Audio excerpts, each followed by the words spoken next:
नमस्कार दोस्तों, आपका स्वागत है हमारे सेंटर यूट्यूब चैनल में।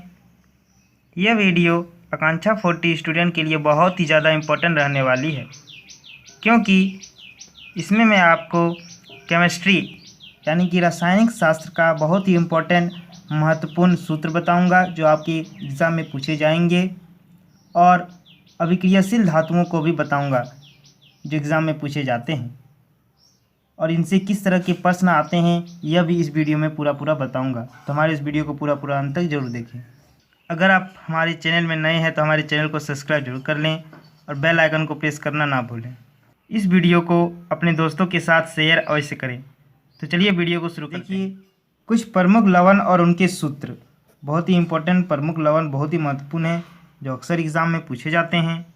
देखिए, एक साइड में लवण है, एक साइड में सूत्र है, ठीक है। तो देखिए, सोडियम क्लोराइड यानी कि NaCl क्या हो जाएगा इसका, NaCl। अब देखिए, कैल्शियम क्लोराइड यानी कि CaCl2 क्या हो जाएगा इसका सूत्र, CaCl2। मैग्नीशियम क्लोराइड का कौन सा सूत्र हो जाएगा, देखिए MgCl2 क्या हो जाएगा, MgCl2। Zinc chloride ZnCl2। ये सब बहुत ही इंपॉर्टेंट है, ये सब एग्ज़ाम में आपको पूछे जा सकते हैं। अब देखिए, सोडियम सल्फेट Na2SO4, इसे आप किससे याद रखिएगा। तो देखिए, यहाँ पे सभी के पीछे देखिए Cl Cl2 Cl2 Cl2 है, सिर्फ इसे याद रखना है कि सोडियम क्लोराइड का NaCl होता है। उसके बाद कैल्शियम क्लोराइड यानी कि क्लोराइड का क्या होता है, Cl2। फिर इसमें क्लोराइड का क्या होता है, Cl2।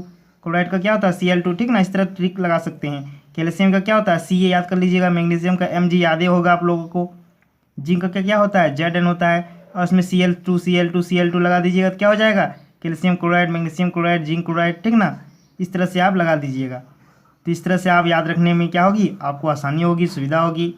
अब देखिए, सोडियम सल्फेट का Na2SO4, देखिए जितना भी सल्फेट होगा आपको कितने क्या लगाना होगा, SO4 लगाना होगा। तो देखिए, सोडियम सल्फेट Na2SO4, फिर पोटेशियम सल्फेट K2SO4 से याद कर लीजिएगा। कैल्शियम सल्फेट CaSO4, कैल्शियम का क्या होता है, CaSO4 का सल्फेट का क्या होता है, SO4। तो ऐसे करके आप याद रख सकते हैं।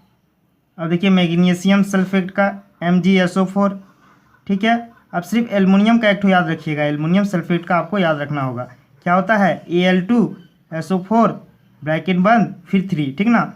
ये होता है आपका एल्युमिनियम सल्फेट का। उसी तरह देखिए, जिंक सल्फेट ZnSO4, इसमें भी आपको वही आपको याद रखना होगा सूत्र, SO4 सल्फेट का। देखिए, कॉपर सल्फेट CuSO4, कॉपर क्या होता है, Cu सल्फेट का SO4। इस तरह से आप याद रखिएगा, ट्रिक है। अब देखिए, अमोनियम सल्फेट, तो NH4 ब्रैकेट बंद फिर 2 फिर SO4, एक आप अमोनियम सल्फेट को याद रखिएगा। सोडियम नाइट्रेट NaNO3, अब देखिए नाइट्रेट का जितना भी है सिर्फ क्या लगेगा, NO3 या फिर हाँ NO3 ही लगेगा, इसीलिए आपको याद रखना होगा NO3। तो देखिए, सोडियम का क्या होता है Na, तो नाइट्रेट का NO3। पोटेशियम नाइट्रेट का क्या होता है KNO3। सोडियम कार्बोनेट का Na2CO3, इसे याद रखिएगा। कैल्शियम कार्बोनेट का CaCO3, जिंक कार्बोनेट का ZnCO3, और एक याद रखिएगा सोडियम एसीटेट, ये बहुत ही इंपॉर्टेंट है, CH3COONA, ये अक्सर एग्ज़ाम में पूछे जाते हैं। तो फिर से देख लीजिए, क्या होता है सोडियम एसीटेट का CH3COONA। अब देखिए, अभिक्रियाशील धातुओं की अभिक्रियाशीलता श्रेणी या सक्रियता श्रेणी, ठीक ना। अब देखिए, सबसे ज़्यादा अभिक्रियाशील धातु कौन सा होता है आप लोगों का जानते ही होंगे, पोटेशियम के। जो नहीं देखे हैं, नहीं जानते हैं, तो उसे देख लीजिए, इसे याद कर लीजिए, पूरा इसे आपको याद करना होगा। तो देखिए, ये धातुएं हाइड्रोजन से अधिक अभिक्रियाशील है। जो ये हाइड्रोजन आपको दिख रहा है ना, देखिए यहाँ पे बीचों बीच में ये हाइड्रोजन से जितने नीचे है सभी क्या है, हाइड्रोजन से कम अभिक्रियाशील धातु हैं, और जितने भी ऊपर हैं वो क्या है, हाइड्रोजन से अधिक अभिक्रियाशील धातु हैं। देखिए, साफ साफ इसमें लिखा हुआ है, ये धातुएं हाइड्रोजन से अधिक अभिक्रियाशील धातु हैं। जितने भी ये दिख रहे हैं आपको सारे, ये धातुएं हाइड्रोजन से कम है, ये जितने दिख रहे हैं आपको सारे कम है हाइड्रोजन से, ठीक ना। तो देखिए क्या होता है, सबसे ज़्यादा अभिक्रियाशील धातु पोटेशियम यानी कि K। फिर होता है सोडियम Na, फिर calcium Ca, magnesium Mg, aluminium Al, zinc Zn, iron यानी कि Fe, tin Sn, lead Pb, ठीक ना। ये आपका टोटल कितने हो गए हाइड्रोजन से ऊपर 9 धातु। देखिए गिन लीजिए 1 2 3 4 5 6 7 8 और ये 9, ठीक है ना। अब देखिए हाइड्रोजन से कम अभिक्रियाशील धातु copper Cu, mercury Hg, silver Ag, gold Au, ठीक ना। आपको कभी कभी घटते क्रम में भी आपको सजाने को दे सकता है, 4 गो कोई दे देगा और बोलेगा कि आपको घटते क्रम में सजाइए। देखिए इसलिए लिख दिए यहाँ पे घटते रासायनिक अभिक्रियाशीलता, ठीक ना, ये घटते क्रम में आ रहा है। इसीलिए सबसे कम अभिक्रियाशील धातु कौन सा हो जाएगा, गोल्ड, इसे आप याद रखिएगा। और एक याद रखिएगा सबसे अधिक अभिक्रियाशील धातु पोटेशियम के, और बाकी इसे तो सारा आपको याद ही रखने हैं।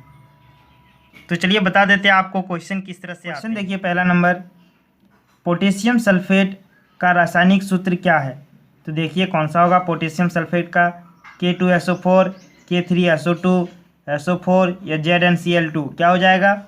ये नंबर बिल्कुल आपका आंसर सही हो जाएगा, K2SO4। देख लीजिएगा हम आगे बता दिए आपको पोटेशियम सल्फेट का रासायनिक सूत्र क्या है, K2SO4, याद रखिएगा, बहुत ही इंपॉर्टेंट क्वेश्चन है ये। दूसरा नंबर देखिए, जिंक सल्फेट का रासायनिक सूत्र क्या है। तो देखिए Zn2SO2, ZnSO4, Zn या फिर SO4, क्या हो जाएगा इसका 2 नंबर बिल्कुल आपका, बी नंबर बिल्कुल आपका आंसर सही हो जाएगा, ZnSO4, इसे याद रखिएगा। इस तरह के क्वेश्चन आपके एग्ज़ाम में पूछे जाते हैं। तो देखिए जिंक कार्बोनेट का रासायनिक सूत्र क्या है, ZnSO3, ZnCO2, ZnSO4 या CO2, हमने आपको ऊपर में बता लिए, तो आप इसे याद कर लीजिएगा, बहुत ही आसान आंसर है इसमें, ए नंबर ZnCO3, इसे भी आप याद रखिएगा। अब देखिए 4वां नंबर, सबसे अधिक अभिक्रियाशील धातु कौन सी है। तो बताइए कौन सा है, सोडियम, कैल्शियम, पोटेशियम। तो आपको ऊपर में हमने क्या बताएं, पोटेशियम, ये आपका बिल्कुल आपका सबसे ज़्यादा अभिक्रियाशील धातु होगा, इसीलिए आपका आंसर क्या हो जाएगा, पोटेशियम बिल्कुल सही हो जाएगा, सी नंबर। देख लीजिए, इसे याद कर लीजिएगा। अब देखिए 5वां नंबर, कितनी धातुएं हाइड्रोजन से अधिक अभिक्रियाशील है। तो हमें आपको बता दिए कितने हैं, तो 9 है, ठीक ना। गिन लीजिएगा, आप ऊपर जाके देख लीजिएगा, 9 है, याद कर लीजिएगा। इसे भी 4 नहीं होगा, 8 नहीं होगा, 7 नहीं होगा, कितनी है हाइड्रोजन से अधिक अभिक्रियाशील धातु, तो 9 ही आंसर, बिल्कुल आपका आंसर सही हो जाएगा।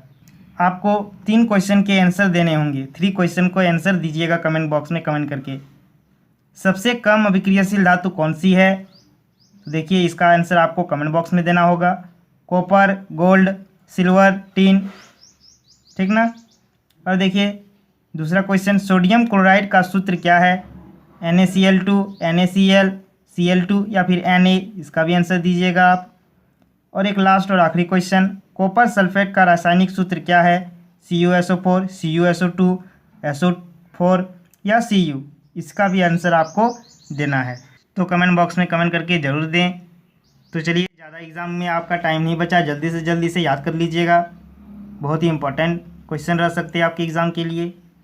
तो आज की वीडियो में बस इतना ही, फिर मैं मिलते हैं नेक्स्ट वीडियो में। तो हमारे चैनल में नए हैं तो हमारे चैनल को सब्सक्राइब जरूर कर लें, बेल आइकन को प्रेस करना ना भूलें।